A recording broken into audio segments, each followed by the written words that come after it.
बिस्मिल्लाहिर्रहमानिर्रहीम। नाजरीन अस्सलाम वालेकुम। मैं राजा फैसल आपके सामने हाजिर हूं। आज मेरे साथ जो गेस्ट है वो पड़ोसी देश से कर्नल शैलेंद्र सिंह। अपनी लाइफ में इन्होंने इंडिया को सर्व किया और बहुत अच्छे सर्व किया। इन्होंने एलएसी पे भी सर्व किया। He is a man who knows almost everything about when it comes to geopolitical or geostrategic positioning of India। तो इस हवाले से हम इनसे बात करेंगे। करल साहब, पहले तो मेरी तरफ से नमस्ते आपको। नमस्कार। आप कल एक सफर पे निकले हुए थे लेकिन काफी लेट आए, लेकिन फिर भी आपने मुझे ये कहा कि आप हाजिर होंगे प्रोग्राम में। मैं धन्यवाद है उसके लिए आपका। Thank you very much. जय हिंद। और आज आपके लिए नहीं, हमारी पाकिस्तान, क्योंकि आपने मुझे बोला हम पड़ोसी देश, वेरी नाइस ऑफ यू। सो अल्लाह अकबर भी बोलने में मुझे कोई डाउट नहीं है, कोई हेजिटेशन नहीं है। Thank you very much sir. और मैं अभी जो मेरा पहला क्वेश्चन होगा, इट इज रिलेटेड टू, आपको पता है कि इन रीसेंट टाइम्स इंडिया से बात होती रही, बल्कि राजनाथ सिंह जी और अमित शाह जी उनकी तरफ से भी बात होती रही कि टू फ्रंट की बात होती रही कि अगर टू फ्रंट वॉर होती है तो उसमें obviously India is prepared। तो I just wanted to know कि लास्ट मंथ की एक स्टोरी थी 5 मिलिट्री थिएटर कमांड्स के बारे में कि India to get 5 military theatre commands. Existing India की जो पोजीशनिंग है वो क्या है, और ये 5 थिएटर्स उसमें क्या रोल प्ले करेंगे? Very good. आपने जो पहली बात करी मैं उसका जवाब दूंगा। That is two front war, जिसमें आप कोट कर रहे हैं राजनाथ जी को और अमित शाह, डिफेंस मिनिस्टर और होम मिनिस्टर। देखिए, ये टू फ्रंट वॉर होगी, थ्री फ्रंट वॉर होगी, सिंगल फ्रंट वॉर होगी, ये मेरे हाथ में नहीं है, ये राजनाथ जी के हाथ में नहीं है, शाह साहब के हाथ में नहीं है। लेकिन कहीं ना कहीं अगर आप अपनी एक आर्मी को मेंटेन कर रहे हैं तो उसका काम है, आपको, आपकी एक जिम्मेदारी है कि आप ये जरूर देखें कि ये आर्मी मैं किस लिए कर रहा हूं। मैं यूनाइटेड स्टेट्स के अगेंस्ट कर रहा हूं, चाइना के अगेंस्ट कर रहा हूं, जापान के अगेंस्ट कर रहा हूं, या नेपाल के अगेंस्ट कर रहा हूं। क्योंकि उस आर्मी की ट्रेनिंग, उस आर्मी की स्ट्रेंथ, उस आदमी के ऊपर पैसा, ये सब उसी हिसाब से खर्चा जाए। अगर हमें सिर्फ नेपाल और भूटान से डर है तो जरूरी बात है कि हम छोटी आर्मी रखेंगे, छोटे खर्चे करेंगे, क्यों बड़े खर्चे करेंगे। लेकिन अगर हमारे पास एक formidable, I am calling enemy army as formidable, अगर एक फॉर्मिडेबल आर्मी चाइना जैसी है तो हमारे को अपना साइज बढ़ाना पड़ेगा। लेकिन साथ ही साथ अगर मेरे पास एक पाकिस्तान जैसा अगर ओपोनेंट है जो कि तेज है, बड़ा शिद्दत से अपनी लड़ाई लड़ना चाहता है जैसे हम लड़ते हैं, तो मुझे उसके खिलाफ नंबर गेम से काम नहीं चलेगा। वहां पर मुझे मेरी ट्रेनिंग ऐसी करनी पड़ेगी, मेरे अंदर वो एग्रेशन ऐसा चाहिए जो मैं शायद उसको काउंटर कर पाऊं। Why? Because Pakistan and me are actually the same. हम अपने खून को पहचानते हैं। वो खून चाहे सेपरेट जरूर हो गया है, बदल नहीं पाएगा। 5 साल और 5,000 साल और लगेंगे बदलने के लिए। This is as far as Amit Shah two front war is concern. कि आप वो फ्रंट्स जो डिसाइड करते हैं वो एप्रिसिएशन पर करते हैं कि आप क्या अप्रिशिएट करते हैं अपने फ्यूचर में, क्या स्ट्रैटेजी और विजन रखते हैं, और उस वजह से आपको फ्रंट तो डिसाइड करने पड़ेंगे। अब ये कहना बड़ा मुश्किल हो जाएगा कि मध्य प्रदेश में मैं पाकिस्तान या चाइना से आतंकित हूं, मेरे मध्य प्रदेश में कैसे हो सकता है? तो मुझे वहां वो नहीं करना चाहिए। लेकिन इसी तरह अगर मैं बोलूं श्रीलंका के साथ मेरा जो पानी का बॉर्डर है उसमें मेरी चाइना से लड़ाई है या पाकिस्तान से लड़ाई है, ये भी एक गलत हो जाएगा। लेकिन अगर मेरी श्रीलंका से भी लड़ाई है, चाइना से भी लड़ाई है, पाकिस्तान से भी लड़ाई है, तो मेरे फ्रंट उसी हिसाब से डिसाइड होते हैं। एक मैच्योर नेशन, एक मैच्योर आर्मी मुझे लगता है जरूर इस बात पर ध्यान देगी। आप भी ध्यान देते होंगे। ऐसा नहीं है कि पाकिस्तान आर्मी बिल्कुल अनप्रोफेशनल है, वो भी अपनी अप्रिशिएशन करती होगी, स्ट्रेटेजी बनाती होगी कि हमें लड़ाई किसके साथ कर सकते हैं या हो सकती है। क्या आपको लगता है आपकी यूएस से हो सकती है? क्या आपको लगता है आपकी चाइना से हो सकती है? अपना अपना अप्रिसिएशन है। Fronts are decided by that, it is not decided by anything else. Coming to the command, theatre command, ये ऐसा है, काफी आपने भी सुना है, हमने भी देखा है लोगों को ये बात करते हुए, ये अपनी एक तरह से एक हेजिटेशन दिखाते हुए कि ये जो थिएटर कमांड्स हैं, ये पाकिस्तान के खिलाफ है कि चाइना के खिलाफ है या किसके खिलाफ, ये सोचना कोई बुराई नहीं है। लेकिन मैं आपको एक बड़े सरल शब्दों में समझाता हूँ। पाकिस्तान और इंडियन पॉपुलेशन को थिएटर कमांड का मतलब है कि आप एक इलाके के हिसाब से अपनी आर्मी तैयार करें। आज की तारीख में अगर मेरे पास इंडिया में 7 आर्मी कमांडर्स हैं, तो that means 7 commands are existing. किसके लिए हैं वो, ये डिसाइड करना है।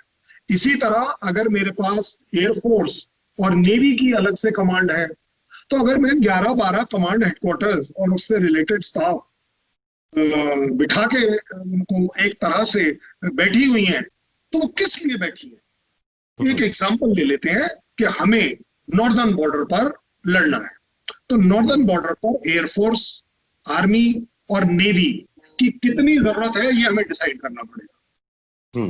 क्या हमें नेवी वहां बहुत ज्यादा चाहिए हिमालय के बॉर्डर पर सचिन ग्लेशियर में, हमें डिसाइड करना। ये मतलब रॉकेट साइंस नहीं है। सो दैट मीन्स वहां पर हमारा वो पार्ट ज्यादा होना है। सिमिलरली अगर सर इंडियन ओशन की बात करें, तो वहां पर मेरे को आर्मी की इन्फेंट्री रेजिमेंट्स बहुत ज्यादा चाहिए, मैकेनाइज्ड कॉलम बहुत ज्यादा चाहिए, क्या मुझे टैंक कॉलम बहुत ज्यादा चाहिए या नहीं चाहिए, एयरफोर्स ज्यादा चाहिए या नेवी ज्यादा चाहिए, वगैरह वगैरह। इसके बेसिस के ऊपर वर्ल्ड में एक नया ट्रेंड चला जो यूएस ने लीड किया, बाकी कंट्रीज ने भी उसको फॉलो किया। आप एरिया स्पेसिफिक अपनी फोर्स तैयार करते हैं, क्योंकि सच बात यह है कि आर्मी रखना भी एक बहुत बड़ी जिम्मेदारी है, इकोनॉमिक जिम्मेदारी है, जिसको इकोनॉमिक एक्सपर्ट एक तरह से बर्डन भी कहते हैं। मुझे कोई दुख नहीं है इस बात को बोलते हुए कि अगर वो इसको इकोनॉमिक बर्डन बोलते हैं, तो पैसों में इंडियन आर्मी या जो भी आर्मी है उसके ऊपर पैसा खर्च होता है, इसको कम करना चाहिए। और ये तीनों फोर्सेस, गवर्नमेंट और देश की, मुझे लगता है समझदारी होगी, जिम्मेदारी होगी कि वो इस खर्चे को कम करे।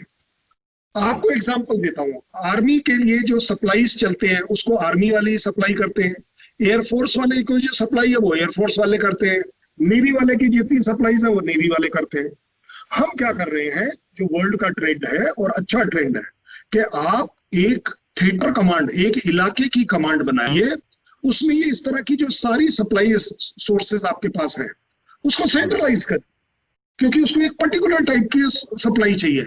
ग्लेशियर में जो सप्लाई जाता है वो श्रीलंका में सप्लाई बराबर नहीं हो सकता, तरीका बराबर नहीं हो सकता। इसी तरह अगर एयरफोर्स की जो रिक्वायरमेंट्स हैं, वो अगर हम लेह से उड़े पाकिस्तान या चाइना के ऊपर उड़कर वापस आ गए, तो आपकी एक फिलिंग में बात बराबर हो जाएगी, आपने जितना पेट्रोल भरा है कोई प्रॉब्लम नहीं है।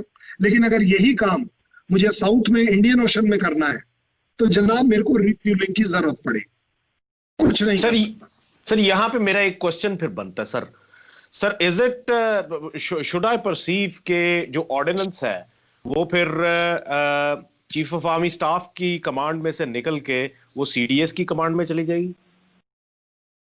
नहीं, बट मुझे ये नहीं समझ आ रहा ऐसा क्यों होगा। सीडीएस, देखिए इससे ज्यादा नई चीज नहीं हो सकती आपके और मेरे दो कंट्रीज के लिए कि सीडीएस कंसेप्ट हमारे यहां अभी अभी आया है। वेरी ट्रू, बिल्कुल पहले नहीं था। इसका मतलब उसके बारे में कुछ भी कहना या लिखना थ्योरेटिकली करेक्ट हो सकता है, लेकिन प्रैक्टिकली तो अभी हमें करके देखना है। अगर सीडीएस के नीचे ही आना था तो सर तीनों चीफ तो रिडंडेंट हो गए, जो हम कर नहीं गए। भाई अगर आप खुद ही सोचिए ना कि अगर आपने 5 थिएटर कमांड बनाई और 5 थिएटर कमांड सीडीएस के नीचे दे दी, देन आर्मी चीफ के टाइम पास के लिए क्या वो मतलब वो शर्ट और पैंट के नाप लेगा क्या? Very true. जो आर्टिलरी के गोले हैं उनकी लंबाई चौड़ाई नापेगा? नहीं, ऐसा नहीं होगा। उनका एक अलग रोल है, सीडीएस का एक अलग रोल है। सीडीएस बड़ी टिपिकल डेफिनेशन, ठीक है, उसका रोल इस समय बन रहा है, लेकिन टिपिकल डेफिनेशन जो गवर्नमेंट ने भी दी और एक्सेप्टेड नॉर्म है, single point advice to the government. So Simple. can we say that he is sort of creating that bridge, which let's say कि वो creating that bridge between government, political government, and the army and the other forces? Yes, between the three forces and the government, जहां पर तीनों forces की आपके यहाँ पर भी है, तो थोड़ा सा आपके यहाँ chairman joint chiefs of staff army का आपका थोड़ा स्ट्रॉन्गर रोल है, इसलिए आपके यहाँ थोड़ा कम है। हमारे यहाँ क्या है, हमारे यहाँ ट्रेडिशनली हम हमेशा से ये ऑब्जेक्शन लेते आए हैं, प्रोटेस्ट करते आए हैं कि आर्मी, एयरफोर्स, नेवी की बातें सिविल गवर्नमेंट आप समझते नहीं हो, यू आर नॉट अलाइव, आपको ये हमारी जो प्रॉब्लम्स है ना वो समझ नहीं आती। तो इसलिए अब हमने एक सीडीएस अपॉइंटमेंट ली है जो कि गवर्नमेंट को वो बातें गवर्नमेंट के लैंग्वेज में समझाएगा कि देखिए ये चीज ऐसे नहीं होती। एक एग्जांपल ले लेते हैं, इंदिरा गांधी ने सैम मानेकशॉ को बोला कि जी मुझे तो अटैक करना है। भाई Sam Manekshaw is a mature man, he could say, लेकिन अगर कोई वीकर आदमी होता वो बोल देता ठीक है जी आपने बोला मैं कर देता हूँ। मैं तैयार हूं या नहीं हूं मैं क्यों बताऊं, आपने बोला ना मैंने अटैक कर दिया, हम तो हार गए, तब जूते पड़ेंगे। So now that is the reason we want कि एक आर्मी चीफ, एक एयरफोर्स और नेवी चीफ अपनी ट्रेनिंग पर, अपने मोराल पर, अपने एडमिनिस्ट्रेशन के ऊपर, वॉर फाइटिंग कैपेबिलिटी के ऊपर ध्यान दे। लेकिन सीडीएस का काम है इन तीनों को मिलाना, एक मोटा हथियार बनाना, और उसमें भी क्योंकि वो उनको काम इस समय ज्यादा इसलिए पड़ रहा है क्योंकि ये जो थिएटर कमांड वाला जो मामला आ गया कि वो उनको स्टार्ट करना पड़ रहा है, इसलिए इस तरह का गलत इंप्रेशन आ रहा है कि शायद थिएटर कमांड्स डायरेक्टली सीडीएस के अंडर होंगी। ऐसा बिल्कुल नहीं होने वाला। ये आप मेरी विजन ले लीजिए, मेरी स्ट्रेटेजिक थिंकिंग ले लीजिए, हो ही नहीं सकता। Now coming to that theatre command, theatre command में आप सबसे अच्छा काम ये कर रहे हैं, सभी एयरफोर्स, नेवी, आर्मी के जो रिसोर्सेज हैं बिल्कुल आइडियल मिक्स, जिसको बोलते हैं आइडियल मिक्स, कि किस में एक जहाज होना चाहिए, किस में 10 जहाज होना चाहिए। जरूरी नहीं है कि पांचों कमांड के अंदर एयरफोर्स का मटेरियल सेम हो, सेम तरह के जहाज हो, स्पेशलिस्ट। आफ्टर ऑल अगर हमें हेलीकॉप्टर्स सैचिन ग्लेशियर में उड़ाने हैं तो वो हेलीकॉप्टर वर्सेस जो सी में हमारा हेलीकॉप्टर उड़ता है उसकी सीलिंग हाइट में फर्क होगा। बिल्कुल। ग्लेशियर में I require which can fly up to 30, 40, 50,000, whereas मेरे को सी में ऐसा नहीं चाहिए, तो वहां components will be different. Similarly जैसे अभी हमने देखा, मैंने आपको बोला कि अगर मेरे नेवल रिसोर्सेस अगर नॉर्दर्न कमांड एरिया की बात करें तो मुझे वहां जरूरत नहीं है, लेकिन हमने P8I लद्दाख में इस्तेमाल किया क्योंकि उसकी ट्रैकिंग कैपेबिलिटी है, उसकी विजन कैपेबिलिटी है, उसकी डिस्टेंस कैपेबिलिटी है। भाई after all 2200 kilometre 2000 nautical miles अगर एक वो जहाज ट्रेवल कर रहा है एक फिलिंग में, और प्लस उसके पास कैपेसिटी है कि वो इन एयर ऑल्सो फिलिंग कर ले, ये क्यों है? ऑब्वियसली सर ग्लेशियर के लिए नहीं है, it is for sea, it is for Indian ocean, it is for any other ocean. Bay of Bengal कोई अगर डिस्प्यूट में आ जाए, let's say south China C also, कि मैं साउथ चाइना सी तक जाकर वापस आ तो जाऊं, और अगर मुझे जरूरत पड़े तो कहीं मिड एयर फिलिंग कर लूं। तो जो जब हम थिएटर कमांड्स बना रहे हैं वो हम एरिया स्पेसिफिक सारे रिसोर्सेस को जोड़कर बना रहे हैं, और उसकी ट्रेनिंग रिस्पॉन्सिबिलिटी, प्रिपेयर्डनेस रिस्पॉन्सिबिलिटी उस आर्मी कमांडर की होगी जो उसको हेड कर रहा है। So where is it Pakistan specific और where it is China specific? It is area specific. Yes, unfortunately अगर मैं नॉर्थ में बात कर रहा हूं और अगर पाकिस्तान हमारा सो कॉल्ड ऑपोजिशन पार्टी है तो वो उसकी तैयारी हम उस हिसाब से करेंगे, इसमें कोई बुराई नहीं है। मैं आपके चैनल के मध्य बोल भी सकता हूं इस बात को कि अगर चाइना और पाकिस्तान मेरे नॉर्दर्न बैरियर्स में, मेरे नॉर्दर्न बॉर्डर एरियाज में अगर मेरा एनिमी है, पहली बात there is no enemy, by the way let me tell you, मैं आपके साथ डिबेट कर प्रूव कर दूंगा, there are no enemies because there are no fixed friends, very true opinions. ये वही यूएस है जो 50 साल से कहीं और था, आज कहीं और है। ये वही ये वही चाइना है जिसके साथ 1-1.5 साल पहले हम बिजनेस में रॉकेट की तरह ऊपर जाने की कोशिश कर रहे थे, और अभी पिछले 6 महीने में वो हम आपस में क्या, हम एक दूसरे को छोड़ेंगे नहीं। लेकिन बढ़िया बात देखिए, मैं बड़े जिम्मेदारी से अगेन आपको याद दिलाऊंगा, अगर इस तरह का डिस्प्यूट हमारे और पाकिस्तान के बीच में आ जाएगा, हमारे एकदम से न्यूक्लियर बॉम्ब भी निकल आएंगे, हमारे बाकी सारे बॉम्ब्स भी निकलने शुरू हो जाएंगे, फिर उनको हम किलो में और क्विंटल्स में बांटना शुरू कर देंगे, स्ट्रेटेजी दिखाना शुरू कर देंगे। चाइना के साथ नहीं हो रहा, क्यों नहीं हो रहा? क्यों नहीं हो रहा चाइना के साथ? इंडिया ने और चाइना ने एक बार भी किसी तरह के न्यूक्लियर बॉम्ब्स की क्यों नहीं फरमाइश करी? That is called as maturity. That India वही है जो पाकिस्तान के खिलाफ शायद बड़े बड़े वर्ड्स बोल देता कि हम न्यूक्लियर बॉम्ब अभी इसी समय इंडिया में फोड़ेंगे तो पाकिस्तान भ्रष्ट हो जाएगा। हम ऐसा बोल सकते हैं, कोई बड़ी बात नहीं, पॉलिटिकली कुछ भी बोला जा सकता है, लेकिन चाइना के साथ तो नहीं बोल रहे। क्यों नहीं बोल रहे? You have to act responsible friend and enemy in a very balanced way. Raja Faisal साहब के प्रोग्राम पर अगर हम इंटेलिजेंटली बात ना करें, मुझे लगता है पब्लिक राजा फैसल और उनके गेस्ट को डिसलाइक कर देगी इसके ऊपर।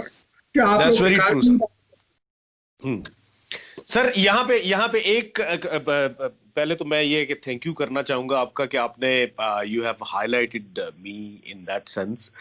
वैसे तो अमूमन देखा ये जा रहा है कि यूट्यूब पे जो भी प्रोग्राम कर रहे हैं वो इस तनाजुर से कर रहे हैं कि शायद अगर मैंने इस चीज को हाइप दी और लड़ाई करने की कोशिश की तो प्रोग्राम बड़ा मशहूर हो जाएगा। I think it shouldn't be कि प्रोग्राम मशहूर हो, इट शुड बी कि जो नैरेटिव्स हैं उनमें को क्लैरिटी आए, कोई लोगों को समझ भी आए।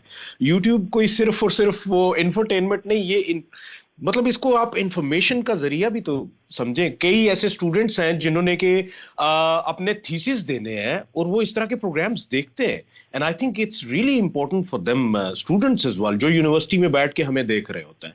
तो वो आपको देखते हैं और मुझे देखते हैं, और यकीन कीजिए कि मुझे ट्विटर पे एक है पाकिस्तान से ही गए हुए स्टूडेंट हैं जो कि फ्रांस में पढ़ रहे हैं, और उनका मुझे एक मैसेज आया और उन्होंने मुझसे ये कहा कि I am your follow and the sole reason why I follow you is क्योंकि मैं जो पढ़ रहा हूं उस एतबार से आप जियो पोलिटिकल इश्यूज पे बात करते हैं। तो I felt like I should be extra responsible now. उसकी वजह ये है, हाँ, क्योंकि a student sitting in France, he's watching me. He's a Pakistani, he's watching me just for one reason, that he wants to get something out of me.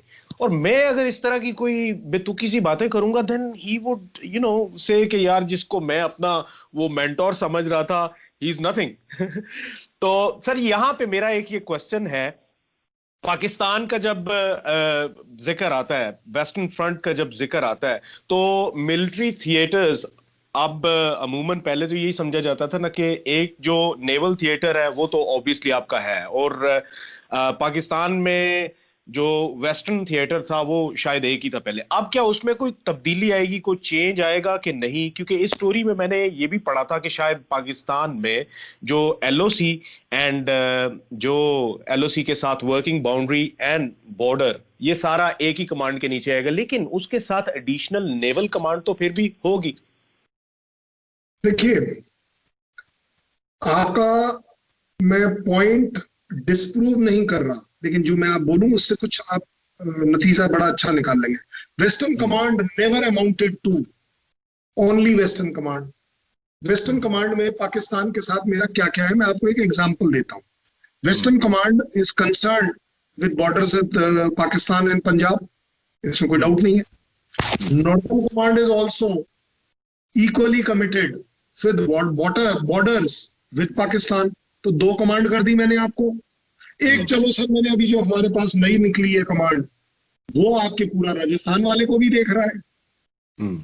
तो ये तो मैं अब आपको हाथ कंगन को आरसी का 3 कमांड तो मैंने उंगली पे गिनवा दी जो पाकिस्तान के अगेंस्ट है। बिल्कुल। और बाय द वे, मतलब ये कोई छुपी हुई बात नहीं है, हमारी जो सो कॉल्ड स्ट्राइक कोर्स है वो जरूरी थोड़ी ना यही की यही बैठी होगी। हाँ।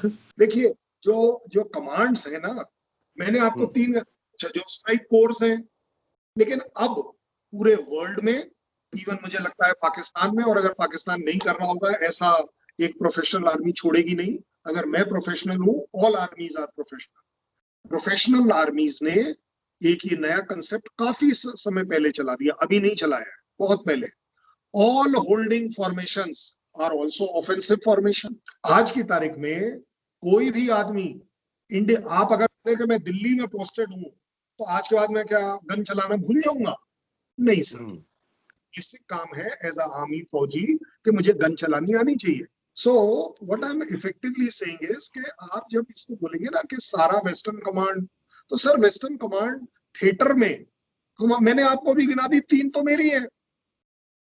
किसको नहीं मालूम कि इन्हीं से रिलेटेड एयरफोर्स की भी 2 है।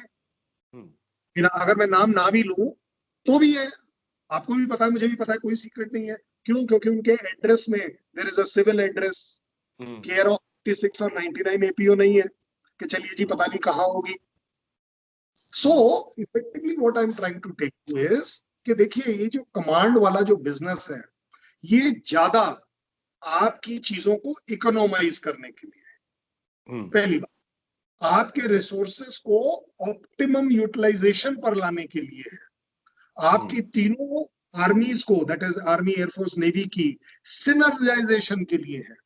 एंड बाय द वे, आप, मैं एक स्टेप आगे जाऊंगा, ये सिर्फ 3 फोर्सेस नहीं, इसमें आपके डिप्लोमेट्स भी इंक्लूड होते हैं। इसमें आपके आपके इसमें जो होम डिपार्टमेंट के जो सेक्रेटरीज हैं वो भी इन्वॉल्व होते हैं। दैट इज वाई, अगर, intelligence and everything. Yes yes, तो ये कहना बड़ा गलत हो जाएगा हमारे लिए कि कोई भी थिएटर कमांड अगर हम बना रहे हैं तो इट इज पाकिस्तान स्पेसिफिक और for that matter China specific. You can not say that. We are prepared, we are preparing. जैसे मैंने बोला कि श्रीलंका में हम चाइना और यूएस का शायद रोल लिमिटेड देखेंगे, बाय एयर आ जाएगा, मिसाइल आ जाएगी, वगैरह वगैरह। There is not intimate, active और on ground role. So when theater commands are being made, it is for better utilization of resources, better selection of resources also. आप मुझे एक बात बताइए, अगर हम सी में बात करें और सी में 200 किलोमीटर वाली एक मिसाइल ले लें, is it adequate? No, it is not adequate.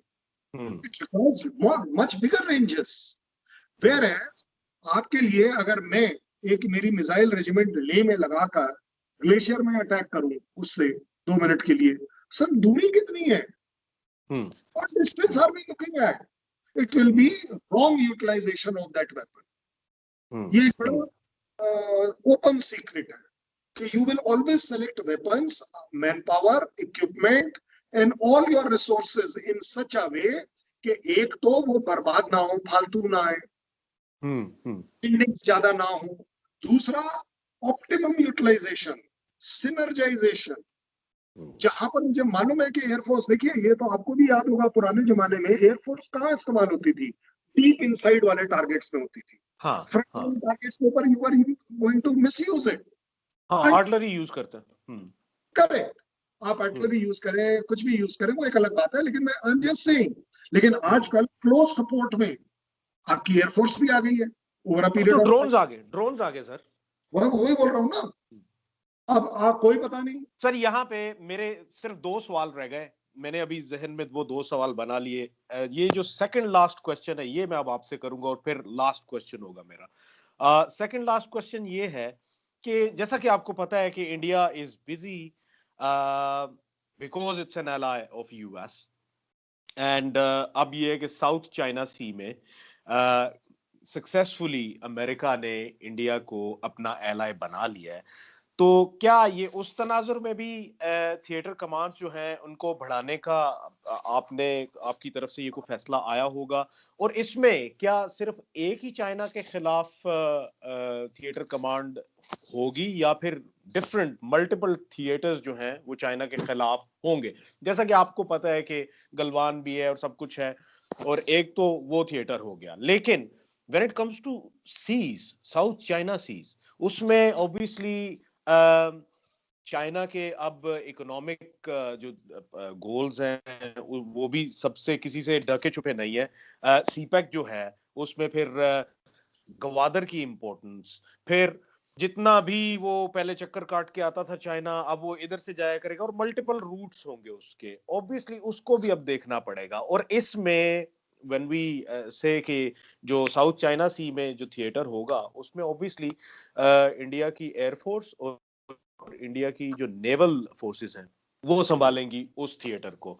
तो इसमें इस हवाले से आप मुझे ये बताइए कि क्या उनके खिलाफ मल्टीपल थिएटर्स काम करेंगे या एक सिंगल थिएटर? वैसे तो ये है कि सीडीएस जो है it would be on the top, so I think CDS would be sending them whatever the signals are, क्योंकि जब वो ऐसे थिएटर्स होंगे जिसमें के तीनों फोर्सेस इन्वॉल्व हों या एटलीस्ट दो फोर्सेस इन्वॉल्व हों, तो सीडीएस ही वहां पे काम करेंगे आई गेस।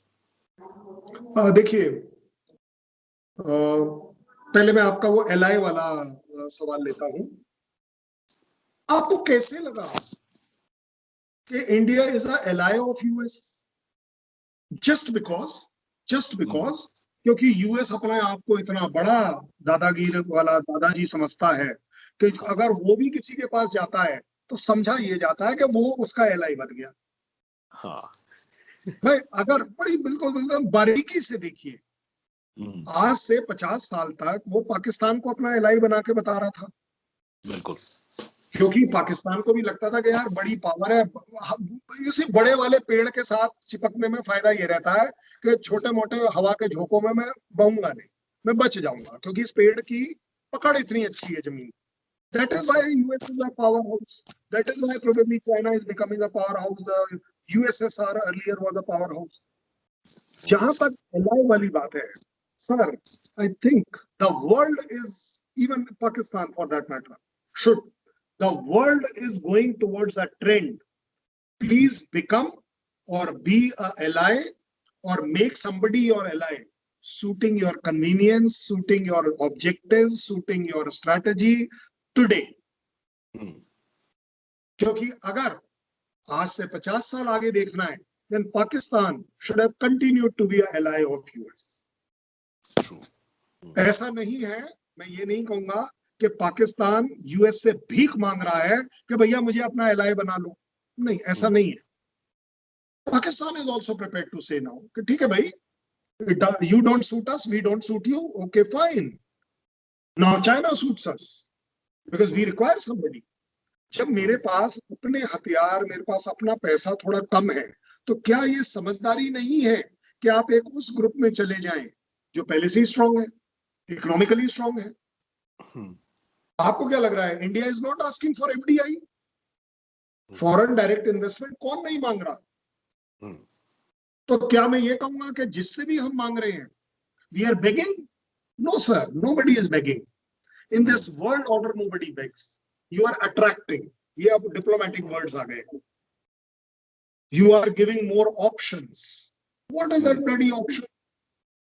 क्या है ये ऑप्शन? ग्राउंड पर सीधी सीधी बात है कि पैसे चाहिए भाई साहब, मेरे देश में पैसे लगाओ, मेरी उन्नति कराओ। तो अगर अगर हम एलआई वाली बात करें तो इसमें कोई डाउट नहीं है, ये अब मैं थ्योरेटिकल बोल रहा हूं, अब ये खून पर मत जाइएगा कि हमारा वो जो सैनिकों वाला खून है वो कमजोर हो जाएगा, नहीं, समझदारी भी चलनी चाहिए साथ। अगर अगर मेरे पास साउथ चाइना सी और उस इलाके में घूमने फिरने के लिए, डोमिनेट करने के लिए, डैमेज पहुंचाने के लिए वो शिप्स, वो सबमरीन्स, वो एयरफोर्स, वो बारूद उस क्वांटिटी में नहीं है, तो क्या ये समझदारी नहीं है कि मैं क्वाड बना लूं और वो मेरा वो वाला पार्ट देख ले? क्या बोलूं? मैंने आपके साथ एक बार डिबेट करी, सी पैक आपके लिए अच्छा है भाई, क्या बड़ी बात है, वो आपका काम है भाई, मेरे लिए अच्छा नहीं था, इंडिया ने ऑप्ट नहीं किया। चाइना तो was fast enough, clever enough to even offer it to India. ऐसा तो नहीं है कि इंडिया को उन्होंने बोला नहीं, you should not be part of it, ये हमारे और पाकिस्तान के बीच का मामला है, नहीं, वो always want, why? Because then he would have lent authenticity to the erstwhile Karakoram highway, that is what is CPEC. नाम कुछ भी ले लीजिए, इकोनॉमिकली इसको बढ़ा चढ़ाकर बोल दीजिए, लेकिन बेसिकली बात यही रहेगी कि हर कंट्री अगर किसी ग्रुप के साथ ज्वाइन हो रहा है या ग्रुप को अपने साथ चला रहा है, It has its strategic, economical, socio-political, even political, very big word, political interest is involved, vested interest is involved. That is why. Now coming to your point about China. Sir, अगर आपको लगता है कि मैं एक थिएटर कमांड सिर्फ China के लिए बनाऊंगा तो ये बन नहीं सकता, ये आपको भी पता है क्यों। मैं उसके रीजन आपको बड़े क्लैरिटी से बोल रहा हूँ। China is in Ladakh, China is in north east also, China is in south, south China. How can one theatre command cater for all this, you tell me? It's not possible. It will be wrong strategically. कि वही वाली बात कि जिस चीज की वजह से मैं बना रहा था कि उधर की लड़ाई उसने लड़नी है अलग तरीके से, समुंदर की लड़ाई है वो समुंदर तरीके से लड़नी है। नो सबमरीन कैन क्लाइंब अपना Siachen glacier, no Siachen glacier expert can actually be a good diver. Very simple. So ये कहना गलत हो। मैं अगेन आपको बड़े स्ट्रेटेजिकली भी अगर आप देखें, विजन के साथ भी देखें, तो मैं आपको सिर्फ समझा ये रहा हूं, आपके जरिए पब्लिक को समझा ये रहा हूं, theatre commands is your requirement of the day, your requirement first. मेरे को मेरे देश की रिक्वायरमेंट है कि मेरे पैसे कम खर्च हो, मेरी सारी फोर्सेस इकट्ठी हों, उस तरीके से ऑपरेट करें जिस तरह से उनको जरूरत है। It is not, it has element. Obviously अगर मेरे नॉर्दर्न बॉर्डर्स पर पाकिस्तान बैठा है तो obviously it is for Pakistan, और मैं ये देखूंगा कि मेरे खिलाफ पाकिस्तान ने वहां पर कौन से हथियार रखे हुए हैं, उसी के हिसाब से तो मैं अपने आप को तैयारी करूंगा। I have to outsmart you, I have to outsmart China, and this अब ऊंच नीच चलती रहेगी। ऐसा तो है नहीं कि आप भी एक ही जहाज लेकर बैठे रहोगे, आपके भी जहाज बदलेंगे, आपकी भी स्ट्रेटजीज बदलेंगी, आप लोग भी पढ़े लिखे उतने ही हो, आप लोगों के यहाँ पर भी वॉर गेम उतनी होती है। So all this can never be called as permanent. ये मेरा सोच, रॉन्ग और राइट मुझे नहीं पता। अगर मैं और मेरी इंडिया और मेरी इंडियन आर्मी पूरे चाइना के लिए एक थिएटर कमांड बनाती है, मुझे लगता है गलत हो जाएगी, और इतनी बड़ी गलती वो नहीं करेगी। जब चाइना, हमें मालूम है कि लद्दाख में भी है, नॉर्थ ईस्ट के बर्मा वाली साइड में भी है, और इधर साउथ में भी है। और लोगों ने तो ये भी बोल दिया कि चलिए जी उसने नेपाल भी एक्टिवेट कर दिया, भूटान भी एक्टिवेट कर दिया। ठीक है भाई, क्या बड़ी बात है। They are suppose to, I am suppose to be smart to understand all this, be prepared for it. भाई लिपू लेख जो हम लोगों ने नेपाल के साथ एक डिस्प्यूट क्रिएट कर दिया, क्यों कर दिया, क्यों नहीं मैंने उससे पहले पढ़ा? Why I failed as a diplomat? Why did I fail as an intellectual to ensure कि नेपाल को कुछ ऐसा ऑफर दिया जाए कि उसको लिपू लेख मेंशन करना ही ना पड़े? मैं आपको एग्जांपल दूं, क्योंकि इट इज ऑल इकोनॉमिकल। मेरे को क्या करना था कि भाई लिपू लेख, ये जो जितना भी टूरिज्म जाएगा 50-50 इन्वेस्टमेंट पूरी मेरी। 100 करोड़ रुपए अगर आ रहे हैं हर महीने, 50 करोड़ नेपाल आपको गिफ्टेड है, 50 करोड़ में आप एक टोल लगा लीजिए, सारा टोल आप वसूलिए। भाई जाने आने की तो बात हो रही है। For all you know their financial aims would have been met. देखो बेटर हो तो चलिए जी, चाइना ने बोला हम 400 करोड़ रुपया आपके यहाँ लगा रहे हैं, तो यार अब देखो अगेन कंट्री तो पुअर ही है, पैसा उनको भी चाहिए। भाई आप एक बात बताइए ना, किसी भी तरह से क्या एक देश अपना ये हक छोड़ दे? आज मेरे देश का ये हक है कि मैं अपने थिएटर कमांड्स बना रहा हूं, क्योंकि मेरी सूझबूझ कहती है कि थिएटर कमांड बनाने से ऑप्टिमम यूटिलाइजेशन होता है, मेरे पैसे कम खर्च होते हैं या पैसों की बचत होती है, और मैं एक पर्टिकुलर इलाके में एक पर्टिकुलर एनिमी के खिलाफ इफेक्टिवली काम कर सकता हूँ। अल्टीमेटली आर्मी आपने रखी इसी बात के लिए थी, सिर्फ सेरेमोनियल ड्रिल राजपथ पर करने के लिए तो नहीं थी। So I don't find that one theater command can actually cater for complete China. I don't think it cannot. Sir अब लास्ट क्वेश्चन की तरफ। सर मेरा अपना एक एनालिसिस है एक चीज के बारे में, वो ये है कि जब से दुनिया स्टार्ट हुई उस वक्त से ही एक सॉर्ट ऑफ इन्फ्लुएंस, एक कौम, एक नेशन अपना एक इन्फ्लुएंस क्रिएट करके दूसरी नेशन के ऊपर वो इन्फ्लुएंस अपना आजमाती रही। रिलीजियस जो रिलीजन है वो सबसे पहले इस्तेमाल हुआ, लाइक लेट्स कॉल इट के जुडाइज्म भी इस्तेमाल हुआ, फिर क्रिश्चियनिटी भी, फिर इस्लाम ने भी अपना इन्फ्लुएंस क्रिएट किया। उसके बाद आ जाइए, फिर अचानक से गन पाउडर आया और फिर साथ ही साथ लड़ने की वो जो फोर्सेस बनाई गई, फिर वो बहरी कजाक जो थे दे वर टर्न्ड इनटू वो नेवीज। तो फिर अचानक से कॉलोनाइज करना शुरू कर दिया गया, कॉलोनीज बना के फिर इन्फ्लुएंस क्रिएट किया गया डिफरेंट ममालिक पे। And you and us, we both were colonies of British and Portuguese, Germans, Italians, Dutch, everyone, they colonized the world. उसके बाद एक जो इन्फ्लुएंस क्रिएट हुआ वो था एक्सपेंशनिस्ट आ गए, जापानीज, दे स्टार्टेड एक्सपैंडिंग, आधे से ज्यादा चाइना उनके अंडर आ गया। फिर उसके साथ साथ आप ये बर्मा तक पहुंच आए थे जापानीज, फिर उसके साथ साथ जर्मन्स को देखें, they expanded within eastern Europe, western Europe, they expanded everywhere. फिर सोवियत बन गए, सोवियट्स ने भी एक्सपैंड किया, यहां तक आ गए अफगानिस्तान तक।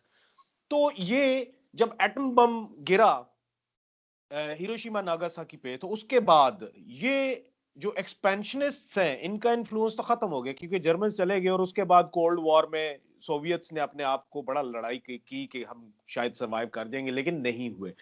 उसके फौरन बाद एक इन्फ्लुएंस आया जो कि मिलिट्री इन्फ्लुएंस था, जिसने के स्ट्रेटेजिक डेप्थ को कह लें कि वो एक इन्फ्लुएंस क्रिएट किया, जिसमें कि अमेरिकन ने क्या किया, एक बहरी बेड़ा भेज दिया एक मुल्क पे और उनको कहा कि हम आपकी सिक्योरिटी के लिए, और उनकी जो फॉरेन पॉलिसी है उनको टैकल करना शुरू कर दिया, फॉरेन एंड इकोनॉमिक पॉलिसी उनकी सारी वो टैकल करते रहे। लेकिन सर आपको नहीं लगता कि right after war and terror geostrategic and that military influence has actually shifted from geostrategic to geoeconomic, और अब पूरी दुनिया में उनका इन्फ्लुएंस होगा जिनकी के इकोनॉमी अच्छी होगी, जिनका के वो कहते हैं ना कि अ, अगर आपकी जेब में पैसा है तो यू कैन डू एवरीथिंग। तो अब आने वाले वक्तों में आपको नहीं लगता कि ये जियो इकोनॉमिक लोकेशन पे और पोजीशनिंग कर ली है पूरी दुनिया ने, शायद इसी वजह से पाकिस्तान ने एक जियो स्ट्रेटेजिक से जियो इकोनॉमिक की तरफ शिफ्ट ले ली है, और साथ ही साथ इंडिया ने शायद कोई मिस्टेक कर दी है इधर, क्योंकि टाइमली अगर उनको कोई चाइनीज ऑफर्स थी तो उन चाइनीज ऑफर्स को अवेल करना चाहिए था। लेकिन क्या हुआ कि इंडिया ने बहुत गलत चॉइस जो है वो बनाई इस वक्त अमेरिका के साथ जाने के लिए। अमेरिका के साथ अगर वो पिछले दौर में जाते जो कि मिलिट्री इन्फ्लुएंस था तो शायद उस वक्त बेहतर था, अब नहीं है, अब चाइना के साथ जाने का वक्त था। तीन तरह के आपके सवाल है, मैं एक एक करके टैकल कर रहा हूँ। शायद मैं आपसे पूछना चाहूंगा, आपके पाकिस्तान की जनता से पूछना चाहूंगा कि अगर कोई ये कह दे कि अगर आपकी जेब में पैसा है तो आप सब कुछ कर सकते हैं, मुझे लगता है ये उन लोगों की स्ट्रैटेजी थी जिनके probably moral values and financial values बिल्कुल अलग थे। ट्रू। गारंटी देता हूं, अगर मैं सामने बैठे फैजल साहब से ये पूछ लूं कि जेब जितनी आपकी है सारों पैसों से भर दूंगा, देश की गद्दारी करके मेरे साथ बात करो। एंड आई से the same thing and I am about you asking sir. You मुझे पता है आप नहीं करेंगे, हाँ, मुझे पता है कि आप कभी भी नहीं करेंगे, ठीक है because ना? I know you personally तो and मुझे I लगता है admire you for that and I respect you for that। उसकी वजह ये मैं है कि the way I मैं know you, I मैं simply respect you। मैं आपको आप नहीं बोल रहा, मैं आपको पाकिस्तान बोल रहा हूं इस समय। Will any Pakistani actually sell itself just because जेब भरी नहीं है? देखिए, ये जो बेचारे टेररिस्ट हैं थोड़े बहुत इधर उधर, ये गरीब लोग हैं, ये अपना घर का गुजारा, देखिए आप एक बात बताइए, मेरे अगर घर में मेरे दोनों बच्चे भूखे मर रहे हो और आप मुझे बोल दें कि यार तू अपनी जान दे दे, 1 लाख रुपए देगा, मैं अभी दे दूंगा, अभी दे दूंगा, क्योंकि मुझे मेरे बच्चे देखना है, वो एक मजबूरी है. So the money is not, money is not everything. Unfortunately, money is a big thing. I agree, but it's not everything. Now, coming to this point about war on terror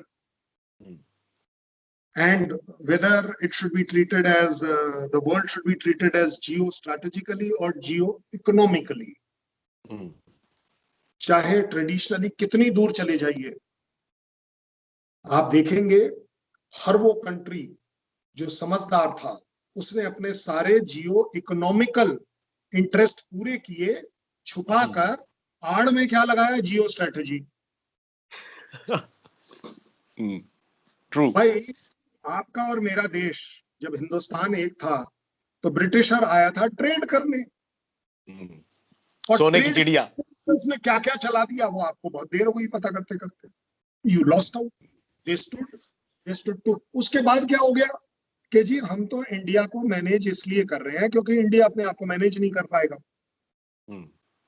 and in the process they were earning, they were shipping money, they were doing everything which was benefiting them. What did they do for you and me? Even to the some extent, सही है गलत है मैं नहीं बोलूंगा, लेकिन अगर कुछ लोगों का ऐसा सोच है कि हिंदुस्तान पाकिस्तान बनाने में भी उनका इंटरेस्ट था, पूरे वर्ल्ड की पावर्स का इंटरेस्ट था कि अगर ये दोनों देश एक रह गए तो भाई साहब बाकियों के लिए प्रॉब्लम हो जाएगी, क्योंकि they both combined the Hindustan was a very big threat. It was unmanageable. I will agree with. But that doesn't mean that today US is manageable. Who says US is manageable? Politics वहां पर भी हो रहे हैं, दंगे भी वहां पर भी हो रहे हैं, पर किस बात का? मेरे यहाँ दंगे हुए तो यार मैं कमजोर हूं, तेरे यहाँ दंगे हुए तो तू बोलता है यार हमारे यहाँ तो गलती से हो गए, we are sorry for it. तेरा सॉरी मेरे से बड़ा होगा. This is how they fool us. What I'm trying to say.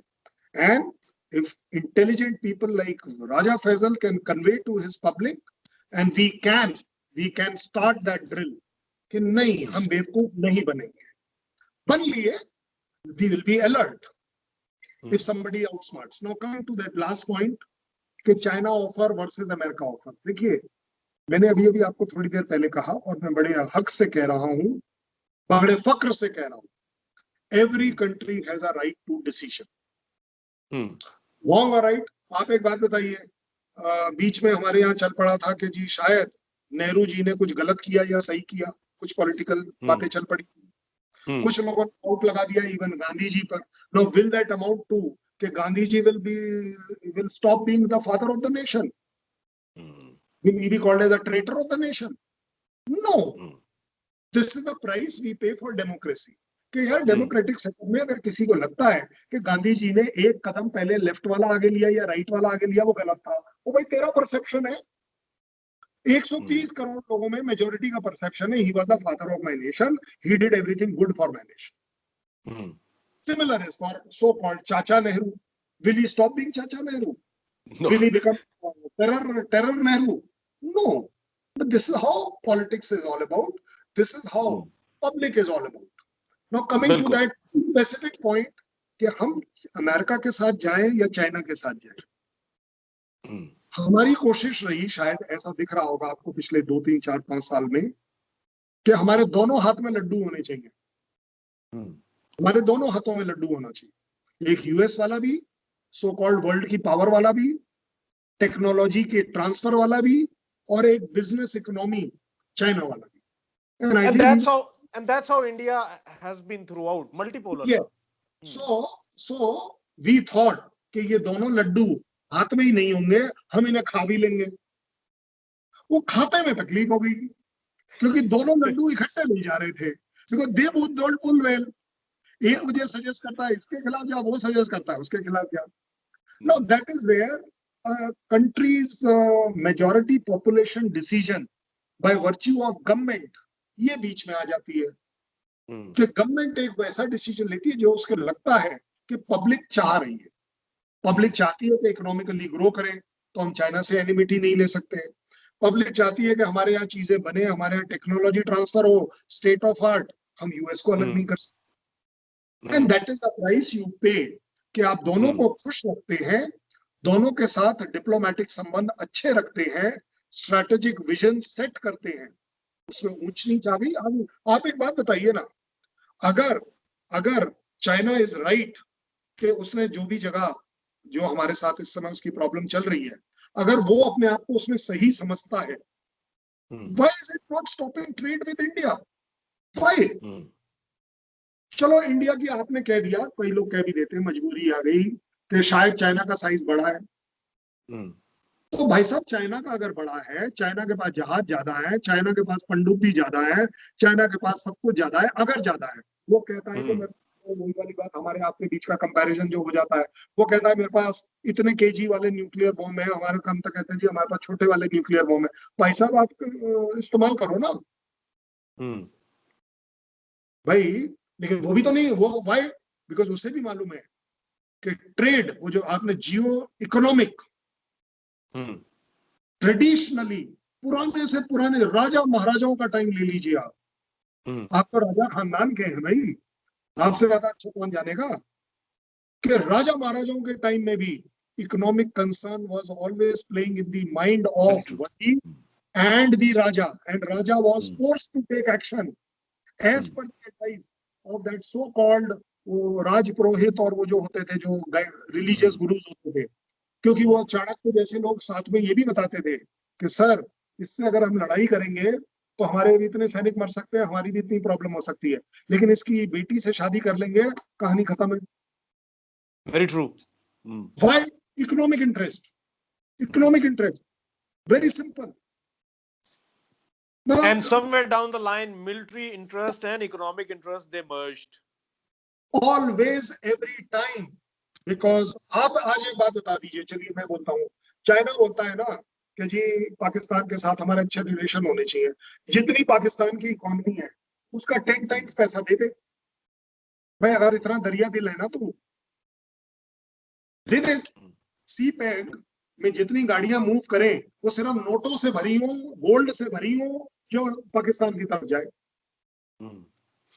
I think as an Indian, I will be very happy, because if Pakistan is well off, then it will not get involved in those petty things for which we have been cribbing.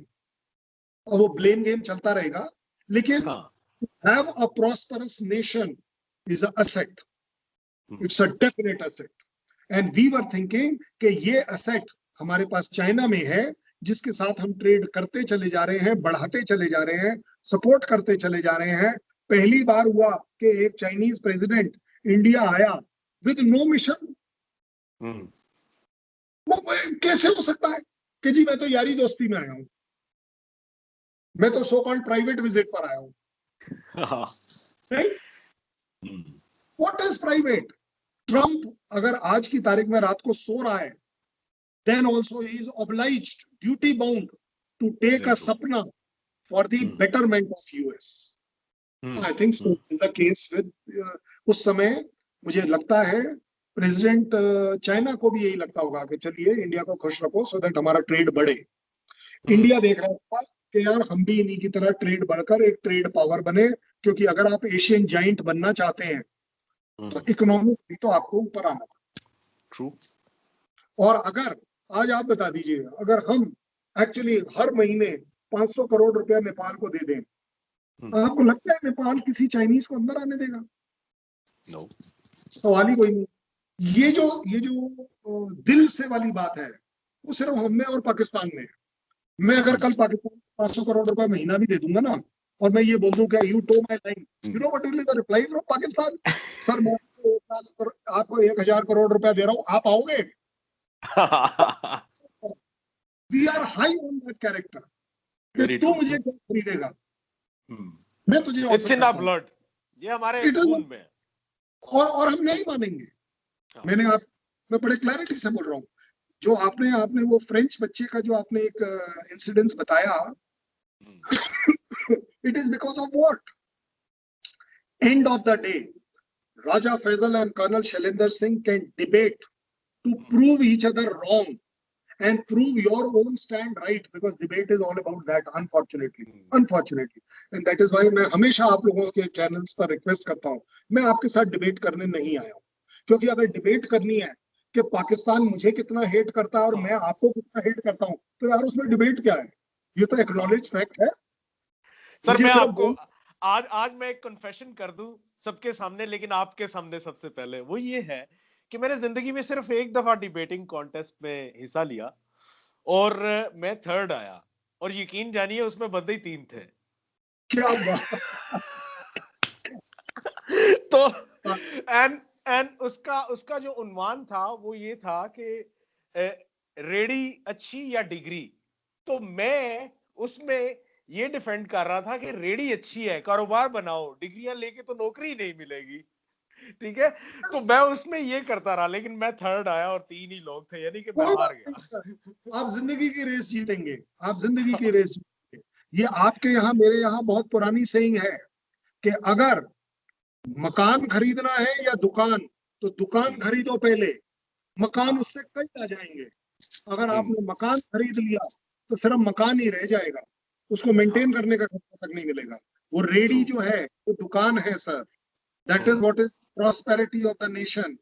उस ready के ऊपर क्या बेचेंगे मुझे नहीं पता, लेकिन जो भी बेचेंगे इट विल कंट्रीब्यूट, हमारे देश, हमारी इकोनॉमी, हमारे लोगों को कंट्रीब्यूट करेंगे। कोई बुराई नहीं। आप let me tell you tragedy, my mercy, my disappointment. I sympathize with all those judges who judged something which was actually right for the life.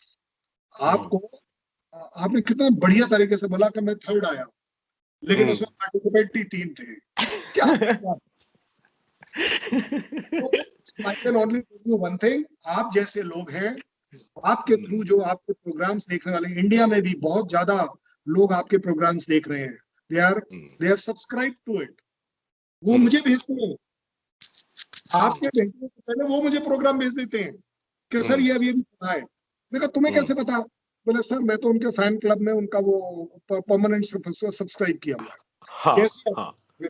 Bye the way there was somebody, वो आपके जो London में है, European union के वो जो है member, उन्होंने मुझे एक दिन कॉल किया, I just saw your program. I said यार अभी 10 सेकंड पहले तो प्रोग्राम खत्म हुआ है, इसने कैसे देख ली? But that live probably, that must be coming live on YouTube. So but that is how. देखिए फैजल साहब, अगर आप कर्मों के राजा हैं तो आप राजा रहेंगे। आपको मेरे या पाकिस्तान के किसी एक या दो आदमी के डिसलाइक करने से नहीं बात बनेगी। Very true. And I will say, अगर आप और मैं अच्छी बात नहीं कर रहे, ढंग की बात नहीं कर रहे, फैला रहे हैं दुश्मनी, फैला रहे हैं नफरत, डिसलाइक करो। I don't like Raja Faisal, say that I don't like colonel Shailendra Singh, कि यार ये क्या बात है, आप हमें 50 साल से तो हम वैसे ही सुन रहे हैं कि पाकिस्तान को नीचे करो, मारो पीटो, ये करो, और हिंदुस्तान को मारो पीटो, ये करो। वो भाई नई बात क्या कर रहे हैं? नई बात करो जो राजा फैसल कर रहे हैं, जो सोच चला रहे हैं इस तरह की। Great of you, I salute you sir, thank you very much. और इसी के साथ आज का हम प्रोग्राम रैप अप करेंगे। सर आपका बहुत बहुत शुक्रिया, धन्यवाद आपका। और साथ में ये है कि मैं हमेशा से ये कहता हूँ और आपकी पीठ पीछे भी कहता हूँ कि I have a huge respect for you. So do I have for all Pakistanis who are right thinking, intelligent thinking, better thinking than me. I salute you very much, sir. Thank you, sir. Thank you very much. Take care of yourself, sir. Thank you. Thank you, sir.